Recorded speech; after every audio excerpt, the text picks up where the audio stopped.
Welcome to the Anonymous Andrew Podcast. Life and the choices we make. The choices other people make. Why we choose to ignore the red flags. Red flags like gaslighting, cheating, addiction, mental illness, and much more. What role do they play in relationships? Follow me each week as we discuss these topics with anonymous guests and experts to hopefully become better humans, resulting in better choices. Like I say, been there, still doing that. Now on to the show. Hello everybody, Anonymous Andrew Podcast. Life and the choices we make. So it is a Sunday afternoon, July 16th, and I just spent the entire day catching up on all my edits and scheduling and promotion, all the work that goes on behind the scenes of podcasting. Looking actually for someone to assist me, like a social media consultant that could basically, I guess, handle my social media. But that's not actually why I jumped on here. I jumped on here today as it has been quite some time since I've done a solo episode.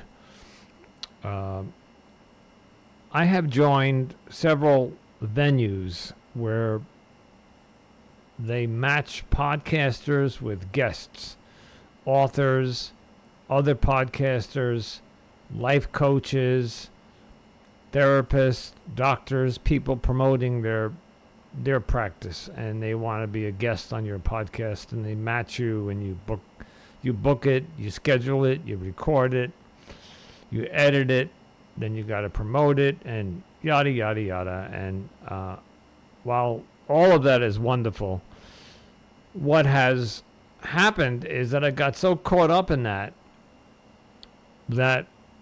literally over the past 20 or 30 episodes, and maybe over exaggerating there, it has been one guest after the other, after the other, after the other. And I did get some emails and feedback maybe 15 episodes ago from some people who actually said, and I think I mentioned this the last time I did a solo episode, they actually said they enjoyed when I jump on and ramble.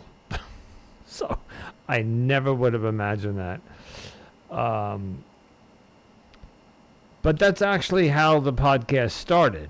It was me jumping on, rambling about my ex-girlfriend and what she did to me, and with all good intention. There was nothing about, I didn't want to out her. I wasn't looking to identify her.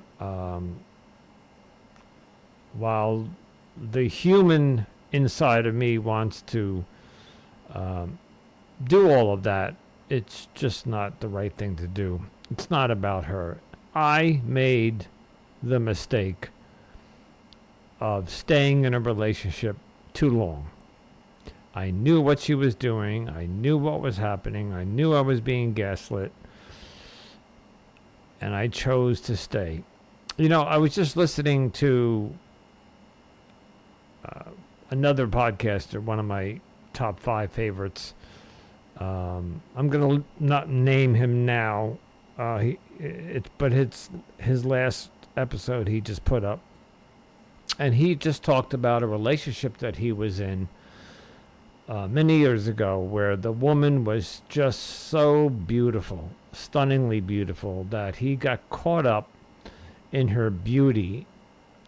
And you know the term love is blind, and there's some truth behind that. If you fall in love with somebody or infatuated with somebody and they are just spectacularly gorgeous, and you think that you'll never find somebody as gorgeous as that, you will do, well, let's keep this in the eye, but I'm hearing similar stories. you or I will do anything to keep this person in your life, i.e., ignore the red flags, people please, do whatever she wants. And so this story that my fellow podcaster told was exactly what he did. He did anything she wanted and tried to please her in every which way. And as I said in some past episodes, that is to your own detriment. A woman, regardless of her beauty, will get bored of that. She will see right through it, and she will say or think to herself any number of things. Why is he going all out to please me? And in my case, and I think in my fellow podcasters' case, we were doing it just to be sure that she got all of our attention. Where am I going with this? Because I've had so many guests on, and I haven't had a chance to pop on and give you guys an update as to my personal life, which is how this podcast started. I started to tell you guys all about me. And that was back in February of 2023. We are now at the middle to end of July. I have come a very long way. I have stayed single. I have done little to none or no dating. Yes, early on, right after the breakup, I did what my usual pattern is I jumped back out there and I tried to date some women, but it just did not work. And of course, one of them was a scam, which is in one of my episodes. So I've been laying low, staying off the dating apps, not looking to connect with anybody. However, I kept one dating app active for two reasons. One, because it's summertime, excuse me, and I wanted to see if there was maybe somebody out there that I could date during the summer. And notice how I said date, and I truly mean that. I'm not looking to jump into a relationship. But number two, I wanted, in order to do a podcast about relationships, either getting in or getting out or avoiding the toxic relationship like the one that I was in, I have to be on a dating app to talk about dating. While organic dating is old-fashioned, it's just not the way it's done anymore. As a matter of fact, this podcast that I was just listening to is talking about that organic dating has basically gone the way of the dinosaurs. Women are put off. If a guy walks up to a woman in the supermarket, let's say, I'm going to use the old cliche, she's over by the cantaloupes or the honeydews, and she's squeezing a cantaloupe, and the guy comes up next to her and says, "Hey, can you tell me if this is ripe or not?" It's the old-fashioned way of striking up a conversation with somebody in the real world. And it all depends on your approach. If you make the woman feel comfortable, that you're not coming on too strong, but yet she can pick up the vibe that you are interested in her, but you're not coming on too strong, I guess is the word, aggressively. But apparently women are not, depending on the age, women are not used to that anymore. So now, the age bracket that I'm in, that's how we used to do it 30, 40 years ago. If we saw a woman we were attracted to anywhere, could be the park, could be a carnival, at a bar, at a restaurant, and we would approach them, offer to buy them a drink, or offer to, or compliment them on a shirt they're wearing, something non-aggressive. It would be a way to open up the conversation and possibly start a conversation. And the idea would be to walk away with her phone number. But that seems to, either with the younger generation or even my generation, seems to have faded away. It's just not done anymore, or as much. So women seem to be taken back if a man does cold approach and tries a pickup line, which of course they never work. So I, keeping a low profile and having one dating app, which, and I'm being sincere here, if I check that dating app more than 2 or 3 times a week, that's a lot. Especially if I don't get a notification. Every app that you have, if you have, Facebook, Instagram, Twitter, if you get a message or a like or something, you will get a push notification. The dating apps do the same thing. So I could wake up on a Tuesday morning and check my phone, and it'll say, hey, you got a like on your dating app. And of course you go look and you see that, somebody in the last 24 hours has swiped right on you and you have a match. 9 times out of 10, either I'm not interested in what or that person, either they're where they live is too far away, or I'm going to be honest, or the profile or the pictures that I'm looking at are just not my type of woman, or any number of things. You could look at their profile and they could have some non-negotiables, deal breakers, and if you just don't feel like it's a match, like there'd be chemistry there. Well, this week I woke up. It's Sunday, so let's see. It was about 5-6 days ago. I got up, checked my phone, and sure enough, there was a like from somebody on one of my apps. I'm not going to name it. And this woman, I still haven't figured it out yet. She looks familiar, so I may have swiped right on her some time ago, and she's just getting around to, I guess, swiping right on me or matching with me. Or so. Some of these dating apps, you can't chat with each other unless you're a match. Depends on the app and the algorithm. Anyway, I got a like, and I started texting with this woman, and it seemed to have started to grow some legs and go somewhere.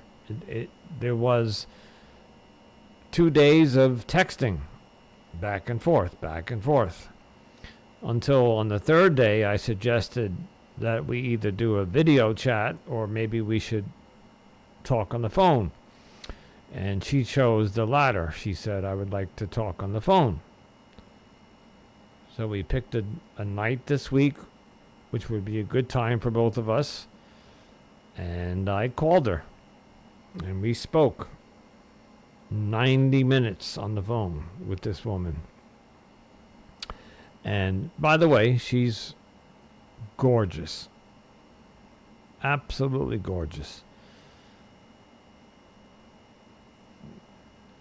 And I'm pausing here, and because I'm thinking this was the reason why I did not the reason, one of the reasons why I did not walk away from the last relationship. My ex was gorgeous, and I said I will never find somebody as beautiful as her. Well, I did. And it turns out that all it takes is time. Not to mention, I should not have been dating anyway. These past 9 months, it was the healing process. This podcast was part of the healing process. Staying single and looking inwards and doing some soul searching and finding out who I am and am I comfortable in my own skin. And I've done that. And there's more to do. I'm not, by any stretch of the imagination, I'm not there yet. But I got liked by somebody, and don't want to do a comparison here, but if I'm going to compare her to my last ex, she's even more beautiful than my ex. Two different types of women completely, because the ethnic backgrounds, but they're both beautiful. But the one that I just recently got in contact with, stunning. And of course, my self-confidence is already questioning, why would this woman want to talk to me? What didn't happen was the paranoia kicking in. Like, this is a scam, it's fraud, it's a catfish.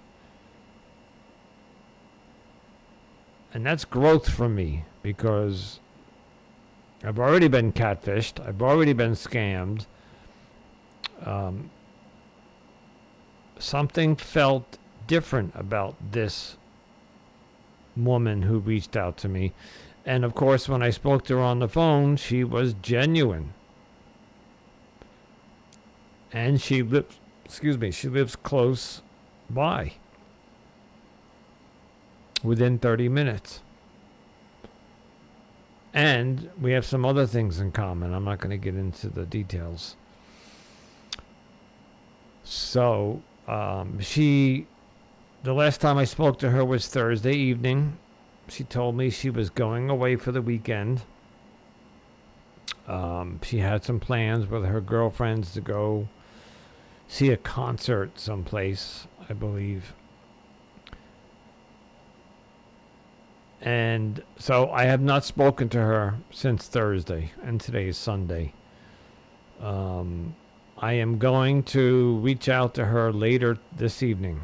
I'm going to ask her if she's home and how did the trip go and are you okay and everything went well and blah, blah, blah. And before we hung up on Thursday, we agreed that we would like to meet this coming week. Meet up do a meet and greet. Looking at a picture on a profile, talking to them on the phone, even doing a video chat is not going to concretely seal the deal. That's not what I was trying to say. You got to meet the person, okay? You have to do a physical sit down and spend 15 minutes to a half hour with this person to see if there is a connection, a chemistry. Anyway, so that's where we're going. I believe that's how our conversation went. That's what we're going to try to achieve this week. As it turns out, we work very close to each other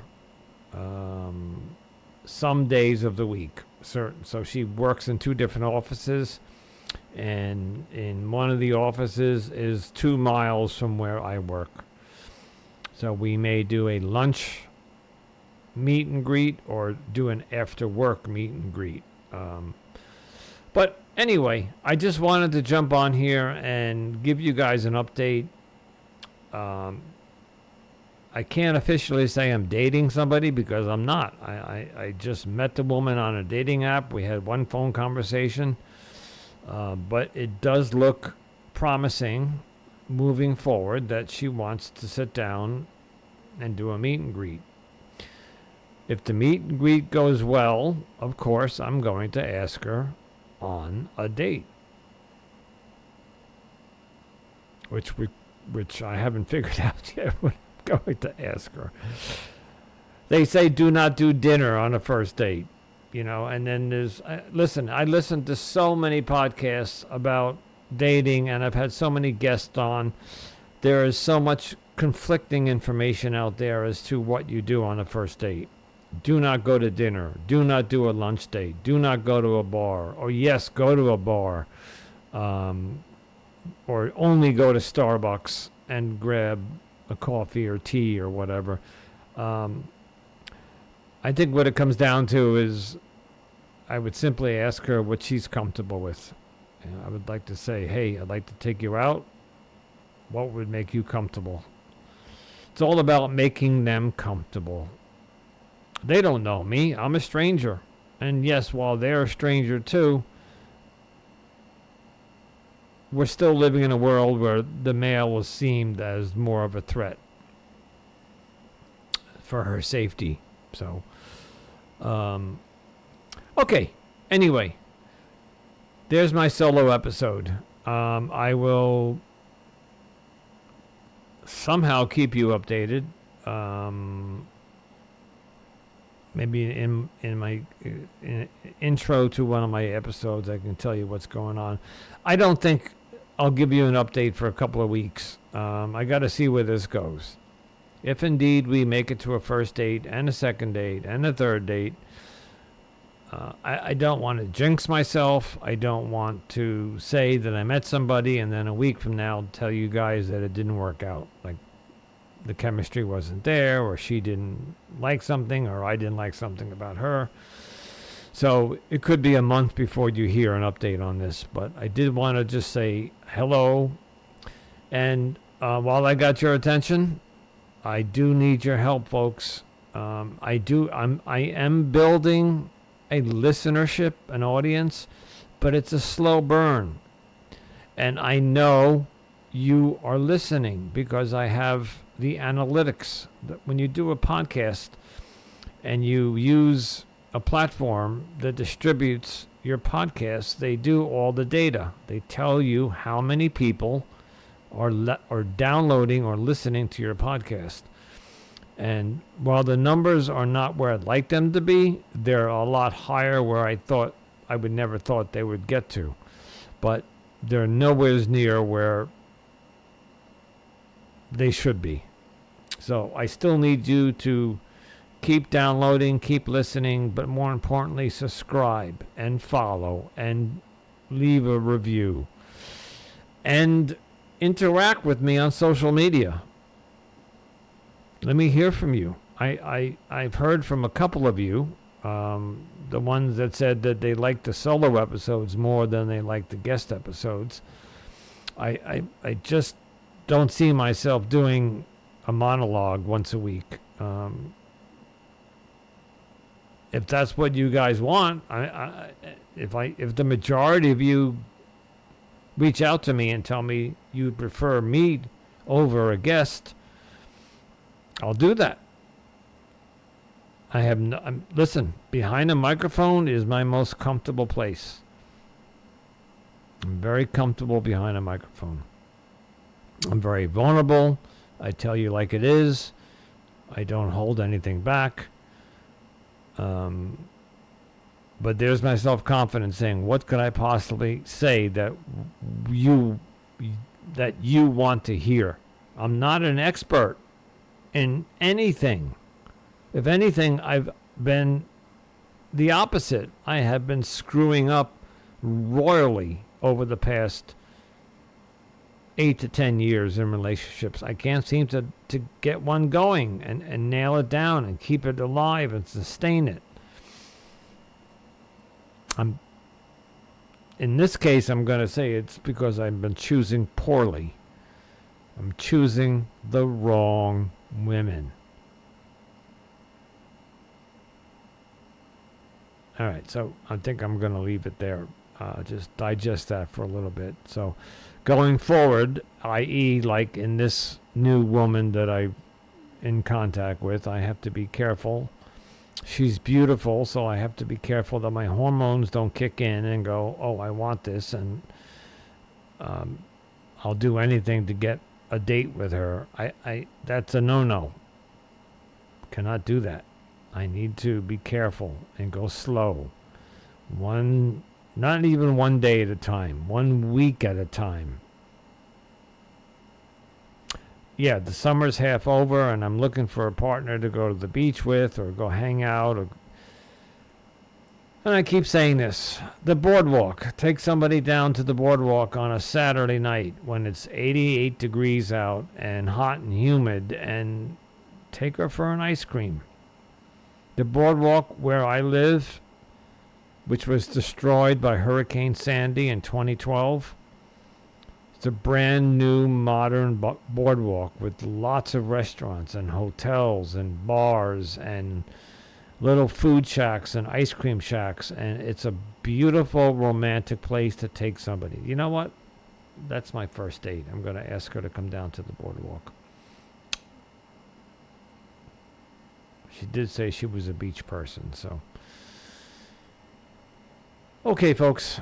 Anonymous Andrew saying, if you have to make a choice, please choose wisely, because I know that I have to. If you choose poorly, it's not going to turn out well. That I am an expert on. All right, folks. Until next time. Ciao.